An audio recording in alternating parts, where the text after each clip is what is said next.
en lo profundo de las marismas del sur de Sevilla, donde las enredaderas cuelgan como sudarios y los olivares más antiguos esconden secretos prohibidos, existe una historia tan perturbadora que los cronistas locales intentaron borrarla de los archivos oficiales. En 1863, mientras los cañones tronaban en campos lejanos, algo mucho más siniestro se gestaba en la hacienda Belmont. En una sola noche desaparecieron 73 sirvientes y en los siguientes 6 meses, 17 miembros de la familia murieron misteriosamente. Todo giraba en torno a un matrimonio prohibido, la unión entre Cornelio Thibodeau, de 67 años, y su nieta Celeste Marie, de apenas 16. Los documentos que sobrevivieron al incendio del archivo en 1889 muestran fragmentos de un complot macabro, locura hereditaria, asesinatos calculados y una conspiración de una sociedad secreta llamada Les Gardiens du Sang Pur, guardianes de la sangre pura. Según sus creencias, ciertas líneas familiares poseían una fuerza ancestral que debía preservarse a cualquier costo. Cornelio, viudo y temido por todos, vestía siempre de negro y era conocido como el Cuervo, cuando sus propios hijos murieron en un accidente sospechoso. Celeste quedó como única heredera. Fue entonces cuando él anunció la decisión que horrorizó incluso a sus aliados: casarse con su nieta para proteger la herencia familiar. Pero Celeste descubrió la verdad. En un cementerio oculto entre encinas centenarias, halló más de 300 tumbas numeradas, demasiado pequeñas para adultos y demasiado recientes para ser antiguas. Comprendió que los sirvientes no habían huido, sino que habían sido sacrificados para silenciar secretos.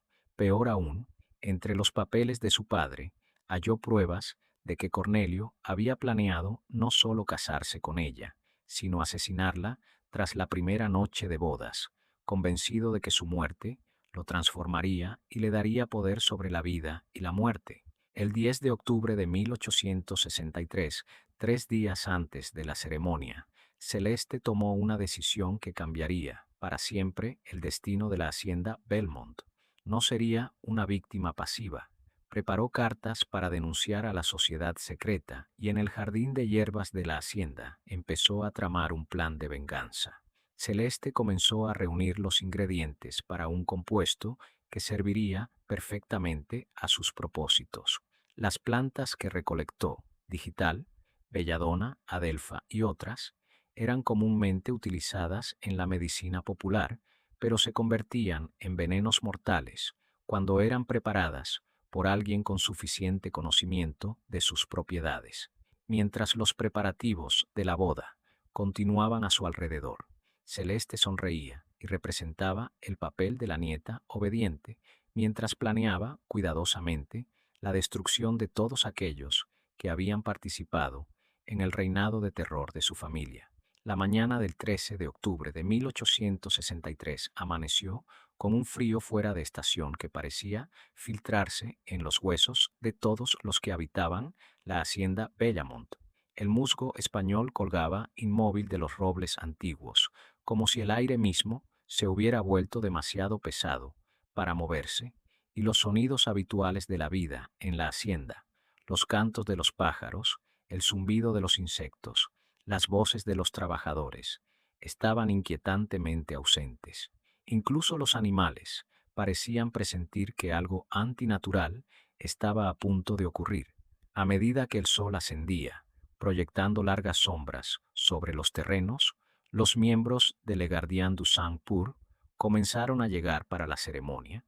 No vinieron en carruajes ni a caballo, lo cual habría atraído la atención de patrullas o vecinos curiosos, sino por medios más secretos, llegando de noche y ocultándose en las dependencias de la hacienda hasta el momento señalado.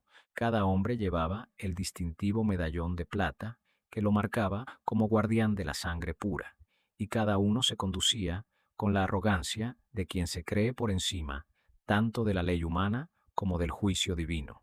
Entre los asistentes se encontraba el doctor Alphonse Hebert, un médico cuya práctica en Sevilla le había ganado fama por su discreción en asuntos que otros doctores jamás se atreverían a tocar. La presencia de Hebert servía a múltiples propósitos. oficiaría la ceremonia con la autoridad que le confería la sociedad y estaría disponible para manejar cualquier complicación médica que pudiera surgir. Su maletín negro, nunca lejos de su alcance, contenía instrumentos que habían sido usados con fines muy alejados de la curación. También estaba presente el juez Armand Fontenot, cuya posición en el sistema legal le permitía crear documentos oficiales capaces de legitimar incluso las transacciones más cuestionables. Fontenot había pasado su carrera asegurándose de que los miembros de la sociedad jamás se enfrentaran consecuencias legales, y su habilidad para manipular registros judiciales había hecho desaparecer por completo muchos problemas inconvenientes. Su presencia garantizaba que el matrimonio, por repugnante que fuera, quedara legalmente reconocido y registrado. El tercer personaje clave era el capitán Lucien Dufresne, cuyas conexiones tanto con la jerarquía militar como con las redes clandestinas que movían personas y bienes a través de la región, lo convertían en un recurso invaluable para la sociedad. Dufresne había ganado su reputación mediante actos de brutalidad que escandalizaban incluso a soldados endurecidos, y sus métodos para eliminar testigos o resolver obstáculos eran legendarios entre los iniciados. A medida que la tarde se desvanecía hacia la noche, los preparativos de la boda adquirieron un carácter cada vez más ritualístico, muy lejos de las costumbres matrimoniales tradicionales. La ceremonia no tendría lugar en el elegante salón principal de la mansión, sino en el sótano, una cámara de muros de piedra construida para propósitos que Jean-Baptiste Thibaudot jamás había revelado a sus descendientes. Las paredes estaban cubiertas de símbolos tallados profundamente en la roca, patrones que parecían moverse en la luz vacilante de las velas, creando una atmósfera más cercana al paganismo que al cristianismo. Cornelio había insistido en supervisar personalmente cada detalle de los preparativos, desde la disposición de los cirios negros alrededor de la cámara hasta la colocación de las sillas para los miembros de la sociedad que servirían de testigos. Su comportamiento a lo largo del día se había vuelto cada vez más maníaco, como si la inminente ceremonia liberara algo que había estado contenido durante décadas. Hablaba con frecuencia al aire vacío, sosteniendo conversaciones con ancestros que existían solo en su imaginación febril, y sus ojos habían adquirido un brillo vidrioso que sugería locura o la influencia de ciertos estimulantes químicos. Celeste, mientras tanto, había pasado el día en su habitación, supuestamente preparándose para la ceremonia, pero en realidad dando los últimos toques a su propio plan de venganza. El compuesto que había preparado con las plantas venenosas de la hacienda estaba listo, cuidadosamente medido en dosis que producirían diferentes efectos según la cantidad consumida. Algunas porciones estaban destinadas a provocar la muerte inmediata, mientras que otras causarían síntomas que aparecerían horas más tarde, permitiéndole escapar de las sospechas hasta que fuera demasiado tarde, para que alguien pudiera detenerla. Su vestido de novia, confeccionado en seda blanca y encaje francés, que había pertenecido a su abuela, había sido modificado para incluir bolsillos ocultos donde podía esconder los pequeños frascos de vidrio que contenían sus preparados. Para cualquiera que la observara, no era más que una joven aterrorizada, resignada a un destino inevitable, pero detrás de sus ojos verdes se escondía una inteligencia calculadora que había heredado toda la frialdad de su abuelo, pero conservando la claridad moral que él había perdido hacía mucho tiempo. Al acercarse la noche, Celeste añadió un último detalle a sus preparativos. Del joyero de su madre, sacó un pequeño relicario de plata que había pasado de generación en generación por la línea femenina de la familia. En su interior, en lugar del habitual retrato o mechón de cabello, colocó un trozo de papel que contenía una sola frase escrita con su letra delicada: «Los pecados de la hacienda Belamont terminan conmigo». A las 8:00 en punto, mientras nubes tormentosas se acumulaban en el horizonte y el trueno retumbaba a lo lejos como pasos de un juicio divino que se aproximaba, Cornelio llamó a la puerta de Celeste para escoltarla hacia lo que él creía sería la culminación del destino de su familia. Cuando ella abrió la puerta y tomó su brazo, su sonrisa era tan serena y dócil que él jamás notó la ligera protuberancia bajo su vestido, donde los frascos de vidrio descansaban contra sus costillas, ni la forma en que su otra mano acariciaba algo oculto entre los pliegues de la falda. ¿Estás lista, querida?, preguntó Cornelio, su voz temblando de anticipación. Nunca he estado más lista para nada en mi vida, respondió Celeste, y la verdad de esa frase era mucho más profunda de lo que su abuelo jamás podría imaginar. La cámara subterránea de la hacienda Belamont había sido transformada en algo que parecía existir fuera del tiempo y de la decencia.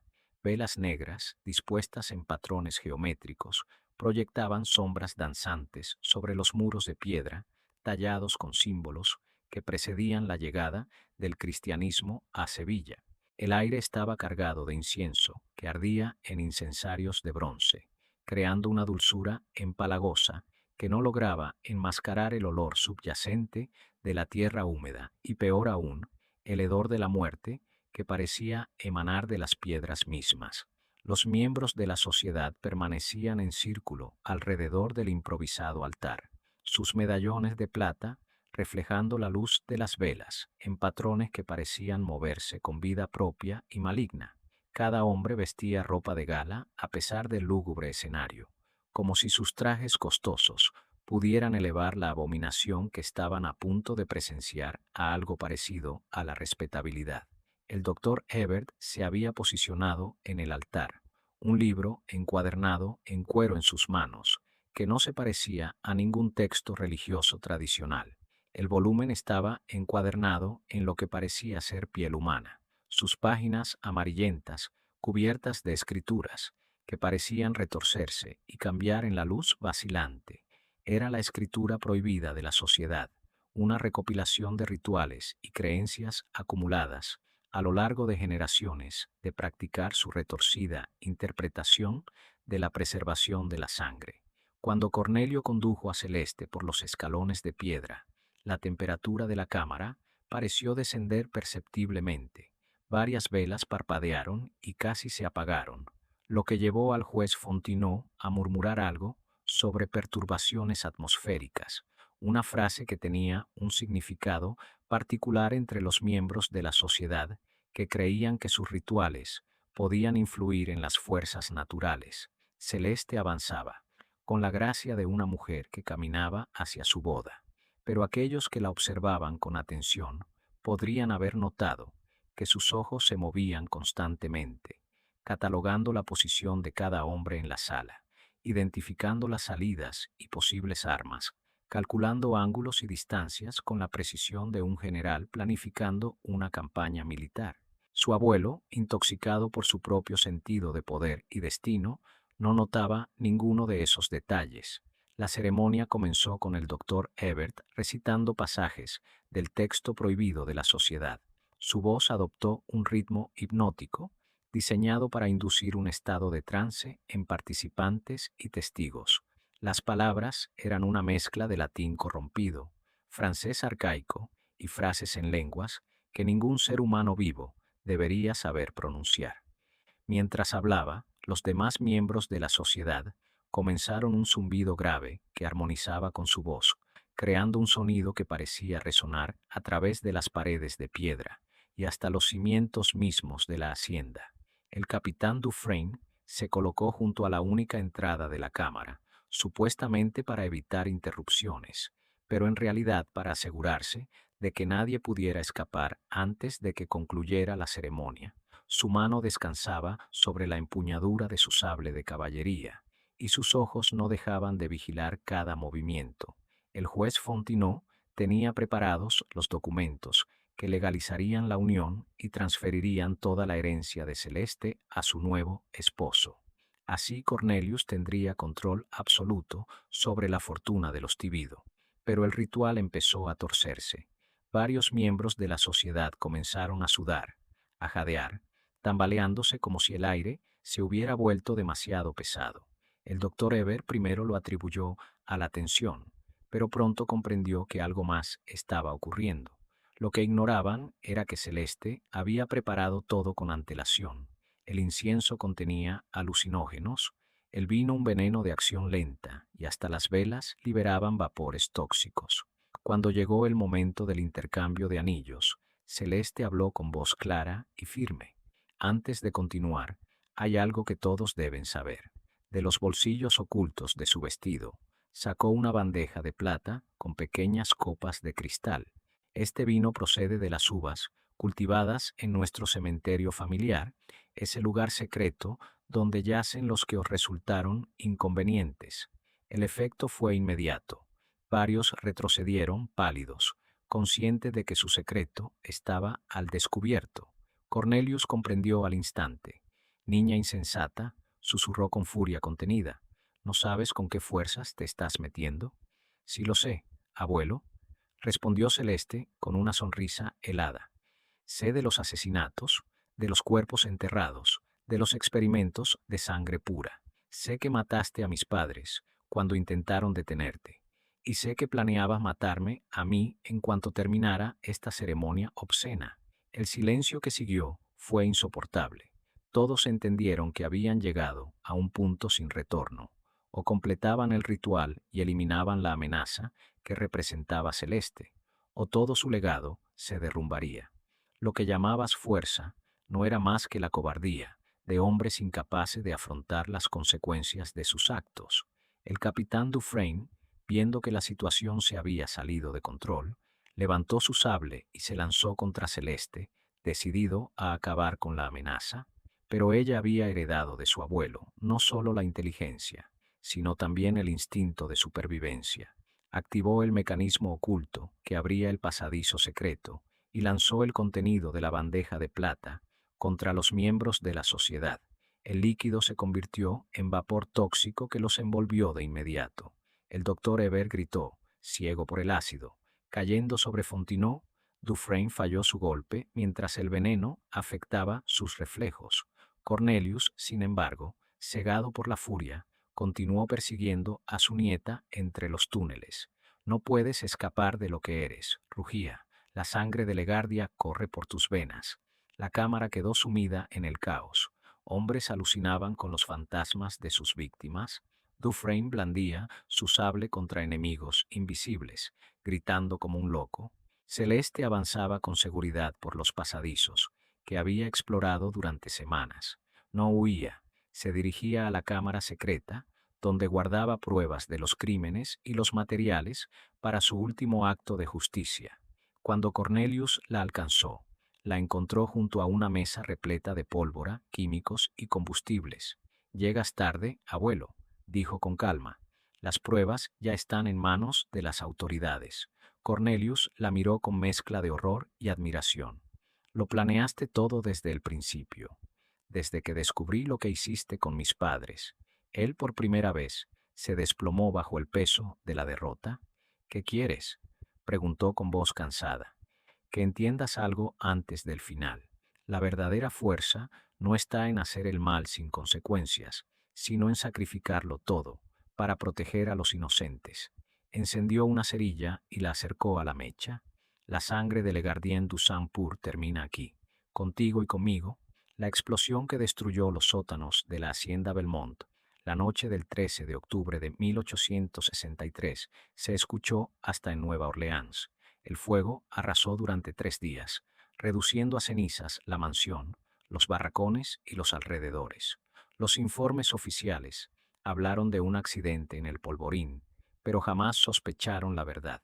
Las cartas de Celeste ya habían llegado a las autoridades federales, revelando nombres, crímenes y propiedades de la sociedad. En los meses siguientes, jueces, médicos y capitanes vinculados al grupo fueron hallados muertos o desaparecieron misteriosamente. Las investigaciones federales confirmaron décadas de asesinatos, fraudes y conspiraciones. Para finales de 1864, Legardien du Sang-Pur había sido aniquilado. Su riqueza confiscada se destinó a escuelas y hospitales para los libertos. La plantación Belmont jamás fue reconstruida. La tierra se vendió y se repartió, pero los vecinos siguieron evitando aquel lugar, convencidos de que estaba maldito. Se reportaron sonidos extraños en noches tranquilas, voces que hablaban en francés arcaico, el ruido de carruajes en caminos que ya no existían y lo más perturbador de todo, lo que parecía ser una joven cantando nanas en un idioma que nadie podía identificar. Con el paso de las décadas, la verdadera historia de lo ocurrido en Belmont quedó cada vez más oscurecida por el folclore y por los esfuerzos deliberados de ocultar verdades incómodas.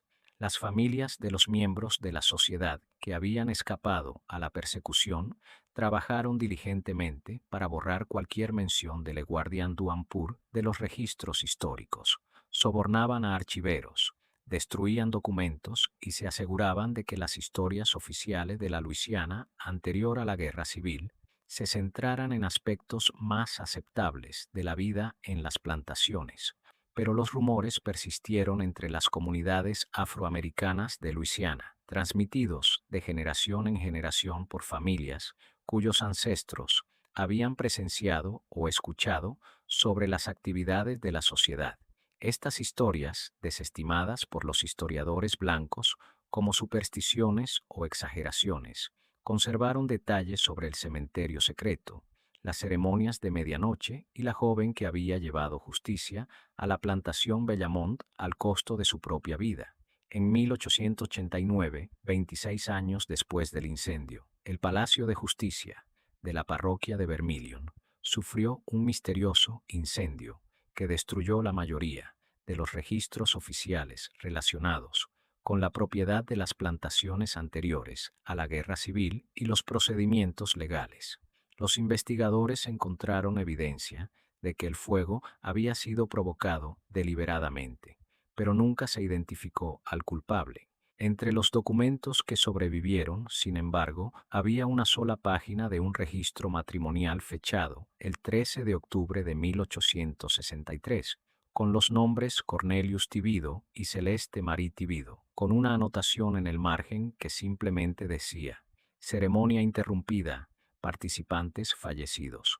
Los historiadores modernos, que han estudiado las pruebas dispersas del Elai Guardian d'Ur, generalmente descartan las acusaciones más extremas, como propaganda de guerra o embellecimiento posteriores sobre escándalos relativamente menores. Señalan que muchas de las afirmaciones atribuidas a la sociedad habrían sido imposibles de ocultar a las autoridades y que la magnitud de la conspiración alegada habría requerido la cooperación de cientos de personas en varias parroquias. Pero de vez en cuando, investigadores que trabajan en archivos de Luisiana encuentran documentos que sugieren una verdad más perturbadora.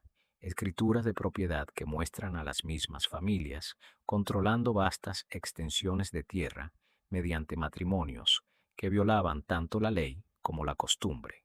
Registros médicos que describen anomalías genéticas consistentes con una endogamia prolongada. Parcelas de cementerio que contienen muchas más tumbas de las que sugieren los registros oficiales de defunción. Y lo más intrigante, registros financieros que muestran pagos regulares de familias de plantaciones a individuos cuyos servicios nunca se describen con claridad, pero cuyas actividades parecían involucrar viajes por toda Luisiana y negocios que requerían un secreto absoluto.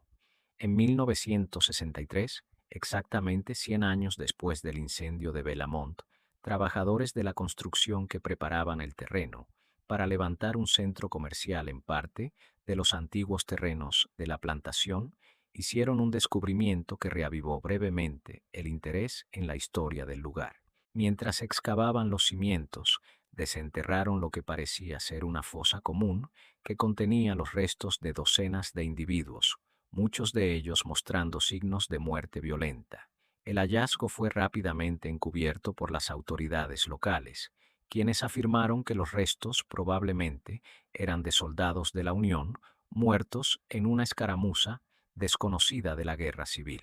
pero varios de los trabajadores de la construcción informaron haber encontrado artefactos entre los restos que no coincidían con el equipo militar de la década de 1860, objetos que parecían mucho más antiguos, incluyendo medallones de plata con símbolos que nadie pudo identificar y documentos escritos en idiomas que los académicos locales no pudieron traducir. Estos artefactos fueron confiscados por las autoridades y nunca se han puesto a disposición para un examen independiente.